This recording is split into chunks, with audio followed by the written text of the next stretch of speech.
Bonjour Madame la Ministre. Tout d'abord, un grand merci de nous accorder cette interview. Donc, je vais tout de suite passer à la première question. En tant que ministre, quel est votre rôle et qu'attendez-vous de cette COP 23? Alors, mon rôle ici est plus particulièrement déterminé qu'il ne l'a été parfois dans d'autres COP, puisque Bruxelles a le siège en fait pour l'Union européenne, et donc depuis le début du segment ministériel, lundi, mardi et mercredi, j'aurai assisté donc aux réunions de coordination de l'Union européenne. Je ne pourrais probablement pas aller jusqu'au bout de la semaine parce que j'ai le texte de loi sur la zone de basse émission qui passe en séance plénière. Et donc je suis là le matin, tous les matins à la coordination européenne, pour regarder avec les experts techniques les positions que la Belgique doit pouvoir porter au niveau de la coordination européenne. Et donc pendant toute la journée, eh bien, on a différents échanges pour voir comment les choses aboutissent. Et donc ce moment-ci est un moment plus particulier parce que j'ai eu l'occasion de le faire dans un autre contexte, c'était à Lima en 2014. Là, je remplaçais l'ensemble des ministres qui étaient retenus en Belgique, et donc j'avais passé une semaine complète avec les fonctionnaires, techniciens, fédéraux mais aussi régionaux, du dimanche au samedi, parce qu'on a eu une session assez longue à Lima. Et donc ça m'a permis de rencontrer les uns et les autres depuis 2014, donc d'assister à toutes les COP, c'est-à-dire 2015 forcément Paris, 2016 l'an passé au Maroc, ici cette année, et avec chaque fois une différenciation qui peut s'opérer en fonction d'un rôle officiel qu'on a, c'est-à-dire par exemple un siège européen, ou par exemple pas de rôle officiel, mais toujours chez moi une volonté de pouvoir profiter de ce moment-ci pour faire le point sur toute une série de dossiers avec certainement les fonctionnaires, en dehors de ma propre administration que je vois régulièrement. Et la deuxième chose, c'est de pouvoir être en contact de la société civile de façon générale, c'est-à-dire les ONG, je pense à la plateforme climatique, et aussi par rapport à vous, des étudiants qui êtes là pour pouvoir échanger. Je vais maintenant passer à la deuxième question. Étant donné que la Belgique s'exprime avec les 27 autres États membres de l'Union européenne à travers une seule voix dans cette COP 23, quels sont les points défendus par l'Union européenne estimez-vous être les plus en phase avec les intérêts de la Belgique? Alors, ce que vous voulez savoir, c'est que l'Union européenne a toujours été considérée, et en tout cas avec l'accord de Paris, comme ayant un rôle moteur, et je l'ai vu à titre personnel dans la préparation de l'accord de Paris, notamment à Lima, dans une série de contacts préalables qui avaient été menés. Et donc l'Union a un rôle important dans ce genre de grand messe, entre guillemets, environnementale. Il faut savoir que depuis maintenant quelques années, il y a beaucoup de paramètres qui ont bougé. L'accord de Paris a été pour moi une grande réussite, suscité beaucoup d'enthousiasme sur le moment même. Il y a depuis 2015 eu toute une série de choses assez importantes qui se sont produites. Mais d'abord l'entrée en vigueur de l'accord de Paris, avec l'effet cliquet du nombre de pays à atteindre. La deuxième chose, c'est l'amendement Kigali. Et puis on a vu encore hier, ici, une certaine satisfaction, et c'était dit ce matin, par rapport à l'amendement Doha qui a pu rentrer en vigueur. À côté de ça, depuis 2 ans, quelques désillusions aussi. Il y a la première désillusion qui est celle des États-Unis qui se sont retirés de l'accord. Ça, c'est vrai que ça a été quelque chose qui pouvait être attendu vu les déclarations du président américain et qui a été concrétisé très rapidement. Et puis il y a toute une série de rapports scientifiques qui tirent la sonnette d'alarme, qui disent ben voilà, on ne va jamais arriver en fait à maintenir en dessous des 2 degrés, on parle de 3, et donc la nécessité de pouvoir continuer à avancer. Alors, il y a des résultats qui sont toujours attendus dans les COP, même si ce sont parfois des COP plus techniques que celles qu'on va attendre l'an prochain et qui est fondamentale. Ici, c'est vrai qu'il y a une nécessité d'avoir une avancée équilibrée par rapport à l'opérationnalisation de Paris, c'est le premier point. Et de façon générale, l'Union européenne partage ces objectifs comme nous pouvons les exprimer. La deuxième chose, c'est avoir un planning clair sur le dialogue d'engagement de l'année prochaine. On parle de dire est-ce qu'il y aura une session complémentaire ou pas, ou durant l'été, pour pouvoir avoir en 2018 toute une série d'engagements extrêmement précis. Des assurances sur la prolongation du fonds d'adaptation. C'est aussi toute une série de sujets qui sont discutés notamment, et c'était le cas dans la coordination européenne ce matin. Et la dernière chose, c'est évidemment tout ce qui va pouvoir encore intervenir d'ici vendredi. Il y a toujours toute une série de petites surprises dans les COP. C'est cette initiative qui est prise par le Canada et les Pays-Bas par rapport à la question du charbon, et de voir quels sont les pays qui vont rejoindre. Et ça s'inscrit très clairement par rapport à une société des gars. Donc ça, c'est des attentes que nous on a, mais qui sont globalement partagées par l'Union européenne. J'ai jamais trouvé que dans une COP, l'Union européenne avait une position faible.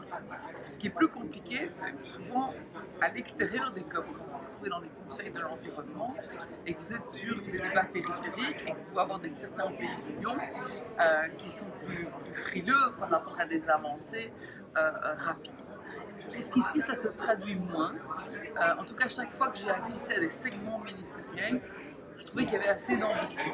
Maintenant, ça pourrait être freiné, ça pourrait être vu en dehors des COP, dans d'autres types de configurations de rencontres, il faut être très attentif.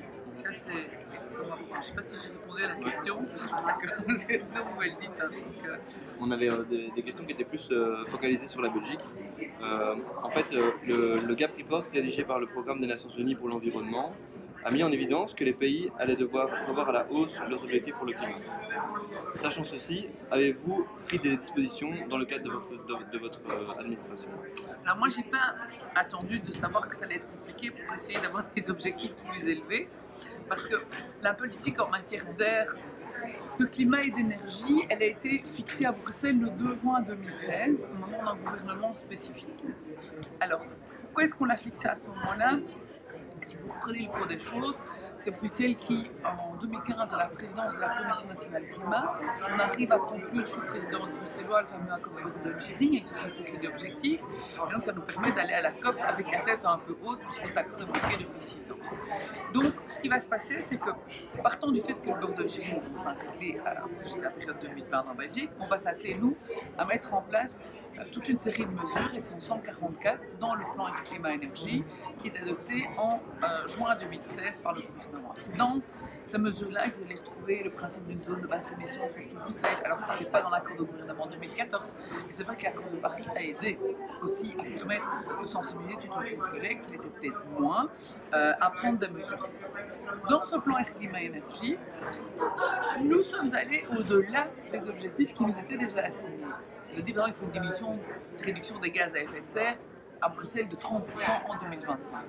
Donc, on n'a pas eu à Bruxelles une politique qui était celle de l'ajustement pile poil à ce qui nous était demandé par l'Union, considérant qu'on pouvait aller plus loin. Dans un exemple très concret qui est le plan bruxellois, mais qui n'est pas qu'un plan, hein, il y a toute une série de mesures, mais vous avez plus de 85% des mesures qui sont soit déjà terminées, soit qui sont en cours d'adoption. Dans ce plan concret, on a pris des mesures qui permettent de dire qu'on a été plus ambitieux que ce qui était demandé. Alors, comme je le dis, je le répète, c'est pas du tout, c'est ni de l'orgueil ni de la fierté. C'est quelque chose que je considère comme normal par rapport aux urgences. Et je le dis toujours, il n'y a personne, hein, aucun ministre, aucun premier ministre qui ne fera jamais assez sur la question climatique et environnementale.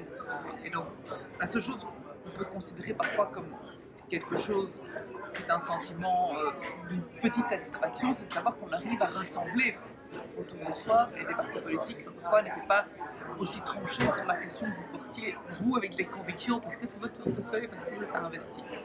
Et c'est ce qui a été le cas dans la zone de basse émission. Ce qu'on a obtenu en 2016, je ne suis pas sûre qu'on l'aurait obtenu en fait en 2014, parce qu'il y a toute une série de choses qui sont venues faire avancer les politiques. Donc, on sait, nous, par exemple, que par rapport à nos objectifs en réduction de gaz à effet de serre, on devait avoir une diminution de 8,8 par rapport à 2005. On est aujourd'hui sur une tendance à 19%, donc on est en train de bien avancer. Il y a que tu as d'autres types d'objectifs qui sont l'objectif renouvelable. Là, c'est un objectif qui a été fixé dans l'accord burden sharing de 4%. Un objectif très ambitieux.